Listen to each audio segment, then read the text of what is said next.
Hi, Karina. How are you? Good. How are you doing? Tempo. 10 over 10, as we say here. I am in Argentina, in Buenos Aires. And you? I'm in Miami. Okay, great. In what place of Miami? So I'm in the Dayland area. I guess, in other words, if you don't know Dayland, like Kendall area. I don't really know. I know it's in the south or in the north of It's more Miami. down south of Miami. Okay, great, great. Yes, I visited many times Miami, but I was more in the part of Fort Lauderdale or Miami Beach, those typical parts that maybe Argentinians go to visit it on holidays. For sure. A lot of times when people visit Miami, that's like the area that they stay in. Yes. Nowadays, here for us, it's very common to talk about Miami because it's living there Lionel Messi, that Yeah. it's playing in Inter Miami, that it's also pink as the thing that As you my are wearing. blazer. Yes, as Yes. your blazer. Yes, for us, it's very common to know a lot about Miami because Messi is like our idol and Yes. he's living there in this moment. So great. Yes, the idea is to have like a brief interview just to know a little more about you, yourself, how you manage in the world of HR or humans or recruiting. And it will be like just questions, talk a little bit about ourselves, not a lot of things more related with typical questions about human resources or, for example, what apps do you use on your days, but more about yourself and your history. So just to start, I would like you to present yourself, to talk a little more about your story and whatever you wanna tell me. Yes. I guess I'll tell you the history of me at my firm. So I've been in public accounting now for about 13 years. When I first started, it was a small public accounting office, which is in the same office I'm in the Dayland area. Funny enough, at that time, LinkedIn is not what it is today. So the way that I was recruited was through Craigslist, and it was the managing partner. There was no HR at the time. He had the post. I replied to him, and then I came the same day to the interview. So I interviewed with the main partners, and basically what I interviewed for was a front desk receptionist. And I did that for a few years. And then as the firm was organically growing, I was growing with the firm. So I feel like I came at a very great time because when I recruit for this firm, I can say I know the history of the firm. And then basically, I went from front desk receptionist to tax processing in the admin department to being the managing partner's right hand person. And then ultimately being an HR. And then in HR, the way that I was growing was I basically assisted. I was like the coordinator for the HR partner. And then I started recruiting in campus recruiting at different universities that are local to here in South Florida. And then I became the sole recruiter for the firm. So I do basically all the recruiting. We now have several offices in South Florida. We have an office in Dadeland. We have an office in Coral Gables. We have one in Sunrise, in Boca. And then we even have an office in Charlotte, North Carolina, in India. And then we have employees throughout the US and the Philippines. So it's amazing for me to see the firm grow to where it's at, but also to grow along with it. So that's why I've basically grew my career with this firm. So yeah, that's just a little bit about me. And the firm is called KSDT. Okay, great. And when you started? I started in 2013. Okay, okay, a long Yeah, time ago. Yes, great. a long time Excellent. ago. Yes. Yes, because here I think that nowadays to work a long time in one place is not the typical thing that maybe nowadays we are watching or knowing about the people maybe at works. They are changing all the time or just trying to not to get better in the same company, but maybe moving for to another companies. Did you agree on that or what do you think about? I absolutely agree with that. I feel like now the accounting world has changed so much in just the past year alone. I feel like when I see resumes, I don't see people having like longevity as I did before. I do see a lot of job hopping. That's, I guess, one of the hardest things. I think that, because of COVID, I think that it's become where it's the market for the accountants. Like they know that if they go into another firm, they might get paid a little bit more. They, instead of just going the natural route of just growing with the firm, they're kind of forcing it. So by doing that, they're going to another firm for either a higher title or for a higher pay. Yes, totally. Yes. What things you pay attention when you are, for example, in interviews for different roles? What things catch your attention? So obviously, what I look at the resume is I see if their experience aligns to what the role and title here at the firm. So are they a generalist? Are they a specialist? Also, the biggest key for me is, like I mentioned before, is the longevity. Are they jumping? If they're jumping every year, are they loyal? Why are they jumping? And then also their schooling. Did they get a master's in accounting? Did they get their CPA? Did they get their EA? And then most importantly, I mean, I feel like it's just as important as having the experience is if they fit well in, culture wise, like, are they friendly? Are they willing to learn? Are they willing to teach others? So those are very important things. And once I see like they check all those boxes, I mean, that's when it tells me, okay, this person can probably be with us long term. And that's something that's very important than having somebody that is maybe check some of the boxes, but then there's a chance that they're going to go ahead and leave after a year. And it's not great for any of us. Yes, so yes, I agree totally. We also try to analyze all the things related with the culture, if they are aligned or not with the culture of the different companies that we work for. So yes, totally. I think that that's very important. And just to know a little bit about the process that maybe you have for different candidates and for the positions. Do you create, how long is the process that you have? So I feel like hearing from, I always talk to candidates and they always tell me what the process is with other firms. I feel like we're a little bit different. I think we make it more of like when I start with a screening. I screen every candidate before I move them into an interview. Screening can be from 30 minutes to an hour. And that's where I go through, their history. Why did they leave one job, go to another job? What are they looking for? My biggest important question is like, what are three things that are most important to you in order to stay long term in your next career, like your next place? Not career, but the next place. And for me, if they check all the boxes of what we can provide, I'm like, okay, great. Okay, now what is, their experience? What is their hours? What are they looking for? Once I see that they'd be a good fit, then I go ahead and I move them to meet with that group that's looking. It could be one or two interviews after that, most of the time one, Mhm. but there's in some chances where we want to further evaluate. Maybe it's a higher level, then we'll probably take them out to lunch. It's not the usual interview questions, like, the usual, what would you do in this scenario? Can you tell me of a time that you had a very tough tax return? It's very much of like we want it to be questions of like what are they looking for and what's the path that they want to take, what is their favorite type of tax return, because we want them to be happy what they do Okay. throughout their career. So that's the biggest thing. Because I feel like, yes, there might be somebody out there that, okay, yes, I just want to do tax return, but then they're probably not doing what they love to do. Maybe the type of route, maybe they want to be a specialist in salt, or international. But then I don't want to put them in a group that they're not doing that. So it's kind of, I treat interviewing and recruiting as like a love matching, but really Mhm. with the job itself, because I want to make sure that they're not just a good fit for us, but we're a good fit for them. Okay, great, great. What type of challenges you deal often on with this type of interview? Maybe what things are easy to understand and to know about the candidates are, and what things maybe you have to take more time or maybe to make like a second round of interviews. Yes, just to know what type of challenges do you have? Sometimes the personality, for example, I'll give one example. There's a candidate, he has extensive experience. He's been in accounting for over 15 years. However, I saw in his resume he jumped a little bit. So it's now getting into the depth of why he left from one firm to another. Maybe I remember looking at the resume and he went from supervisor to manager, back to supervisor, back to manager. It didn't make sense to me why there was this fluctuation of title. Once he explained, it actually was valid. He went to a friend's company and it was just him and his friend.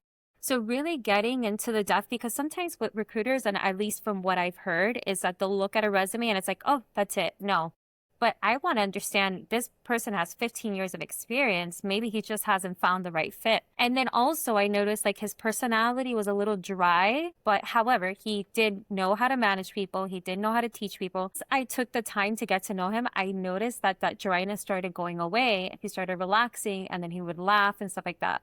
So in that case, sometimes I will bring him on a second interview to see if that will come up again because I want to make sure that, yes, would he be a manager here? Yes. But would he get along with the people? Would he take the time to teach them? Sometimes, the first interview doesn't do it for someone to kind of feel relaxed and kind of like put down that wall. So, in that case, sometimes we'll further evaluate. Maybe we'll take him out to lunch and see how he is in person. Maybe sometimes people are not great with teams. So stuff like that. And then another challenge too is, I mean, now it's great because I've been able to train the people that are helping me interview because I don't just interview, it's the managers, it's the partners. In the beginning, there was some interviews where they'll go extensively into the technical questions. And then there's others like, did you do this? Did you do that? They can just say yes, right? So what I've basically have, what we've done across the board of anyone that's interviewing is going into the depth of, you know, when you saw this form, why do you think that this form was put into the return? Like and I always tell the person that we're interviewing before the interview, look, you're going to be asked a lot of technical questions. It's not to test your knowledge. It's not to see if you're dumb at all. It's really to see if you're at the level that you say you are on paper. And that's the only reason that we're evaluating this way. That way they're not caught by surprise by all the technical questions. So I know that that was a challenge in the beginning, but now we have our great interviewers that know the type of questions to ask and what we're looking for. But definitely a challenge for the first year because we've brought in people that would say on paper they're managers, but once they come in, they're not acting as managers. They don't have the knowledge that Total. they should have. So we learned Yeah. from that. Yes, totally. And maybe avoid questions that maybe can be answered with a no or a yes, because those type of questions, maybe they are easy. You just make some question and I say yes, no, and that's all. But maybe like talking a little more about and explaining why or what things you want to do or not in different type of situations, that it will be like good question just to know the whole person and to know if it fits or not in the role or this candidate. Yes, totally. And I know that you told me a little bit about how you saw the changes that you saw in the last couple of years directly in HR. I know that some years ago, LinkedIn did not exist. So it was a little bit tricky to start knowing persons or people that we are not maybe in the same place because as I didn't tell you, but we are a company that is from United States, also from Florida, and we are in charge of nearshoring companies in the US with candidates in South America. So maybe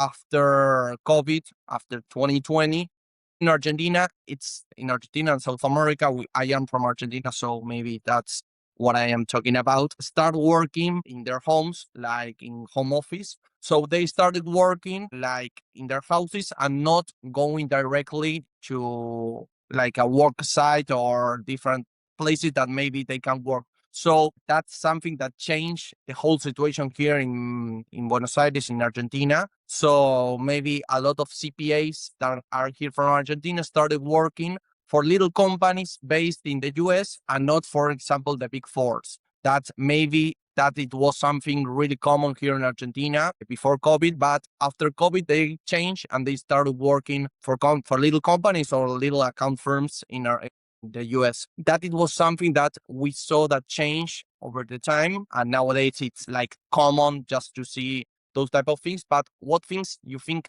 Yeah, because COVID it was like very important in the world. So maybe after COVID or before COVID, what do you think the things change on So your opinion? at least I could only judge from the last 5 years, and that's when I got into the HR department. So I could only tell you after COVID, but so much has changed in those 5 years alone. So when I first started in the HR department I was doing campus recruiting. And I didn't only go into like the career fairs. What I also did is I met with professors, presentations, not only about in telling the students about KSDT, but also telling them that there's firms outside of the Big Four. And we even had to educate the professors because the first 2 years that I was in HR, what was engraved in students' minds is that if you're going to go into accounting, Big Four is the route. Big Four, Big Four, Big Four. It didn't matter. There was, the HR partner that I work with, that I report to, basically, she came up with this idea to set up lunches with the professors at the different universities. I brought the partners as well. We invited the partners, were there. We went into like a round table. There was catered food. And it was basically talking about what are the things that they're seeing with students, what are they instructing students to do? And even some of the professors said, yeah, Big Four. And so when we told them the benefits of going into a medium-sized firm, all of a sudden they stopped pushing Big Four. So I feel like it really did start at a professor level. It started with Beta Alpha Psi, which is it's a business accounting. It's like a sorority group. And we started doing presentations there. And then we were able to tell them, after you're done with school, a full-time, opportunity, if you go for Big Four, there's a chance you're working 60 plus hours. And then get that in their mind, not just see, okay, I just need an internship right now. No, you have to think of the whole picture of your career. The other thing too was telling them what is the difference for our internship at a medium-sized firm, rather an internship that you get a temporary internship for a summer at a Big Four firm. And so it was basically getting into the college and kind of instructing people, and it did really work, I feel like.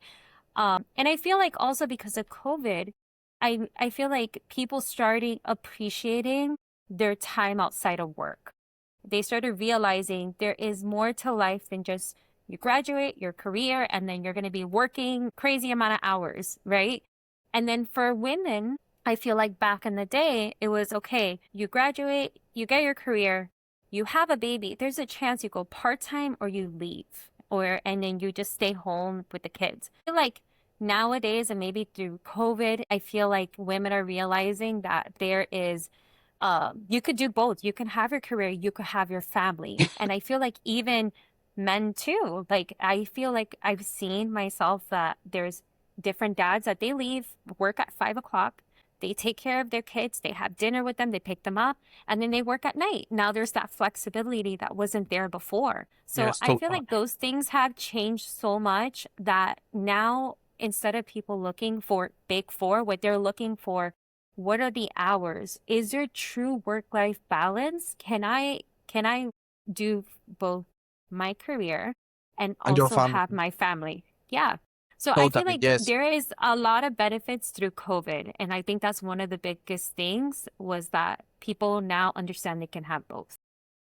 Totally, yes, because here in Argentina we pass a lot of time in our homes, so people get realized that maybe having fun, having time with family, and also work during different hours of the day, it's possible. I think that that's like to have both things are the most important thing when you start having kids or childs. Yes, yes, totally, totally. Just to know, for example, what type of advice you will give to someone that is starting in the world of HR? What do you think? What type of advice? That is starting in the world of HR. Yes, I know it's difficult, the question, but maybe you have Yeah, something on mind. I feel like getting to know the firm, not just the values, not just the incentives, but really getting to know the firm. Like for me, I feel like I'm good at my job and recruiting because I know the different teams, I know the managers, I know what each department does. So when I am recruiting for a specific department, I know what to look for. So I feel like that has something that's a value that I feel like I have here at the firm. And then not just bringing in people, just not just go ahead, bring in people and that's it. No, following up with them, making sure that they're happy, making sure that they have everything that they need to be successful in their career, checking in with them. So really just being in the nitty gritty, like doing more than what your job is asked, really, I guess.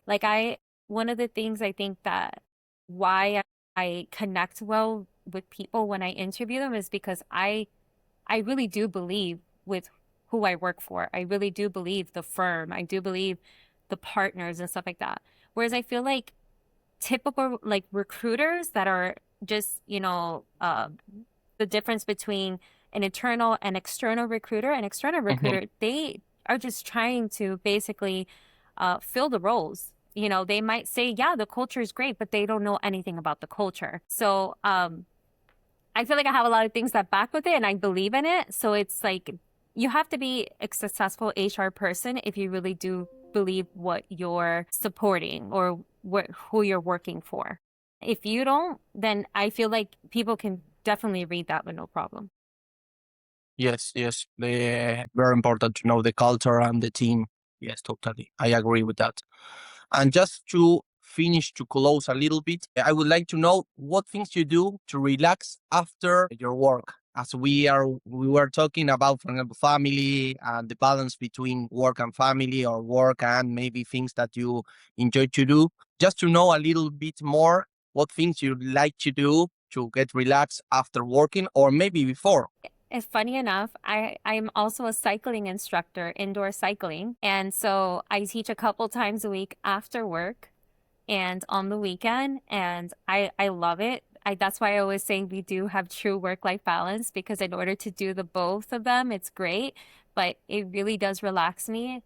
And it's funny because I've met people even at my classes, and I've tried to recruit some people, which is funny from that. But or I will just connect with the members there and then just really spend time with my daughter as well. So that's something that I love with this firm is that, for example, tomorrow morning she has an award ceremony. I'm like, okay, I'm going to take off in the morning and I'm able to balance both my job and then being a single mom to my daughter. And then continue with working. Yes, that balance is Exactly. incredible. Totally. Okay, great. It was a pleasure for me, Karina. I think that it was a really good conversation. I don't know if you have any question for me that you want to ask me. I don't know. If not, we can close, and that's all. Yes, I don't know. I'm curious as to this podcast. Like, I have never seen a podcast like this. I've seen a couple of the videos on your YouTube channel. It's very interesting. How did you guys get started? No, we started. Alex, that is the head of sales of our company, started making this type of interview with people more related with CPAs or accountants. So we have the idea to do it like a similar like podcast or YouTube channel, but more related with HR. Because as I explained you, our company is trying to nearshore companies in the US with candidates here in Argentina. So we have a lot of things related with HR. So the idea was that just to create like things to post on social media, on Facebook, on YouTube or LinkedIn or whatever we wanna post it. So yes, the idea is to have this type of conversations, like common conversation that we can have, like a tea or a coffee conversation. But yes, I I don't love it. know if that's the idea. And now in this moment, I am taking this YouTube channel of HR, and Alex continue with the other YouTube channels of more related with accountant or CPAs. Yes. Awesome. Well, I guess thank you for interviewing me. This was fun. Okay, great. For me also, it was a pleasure, and we stay in touch. Thank you. Thank you so much.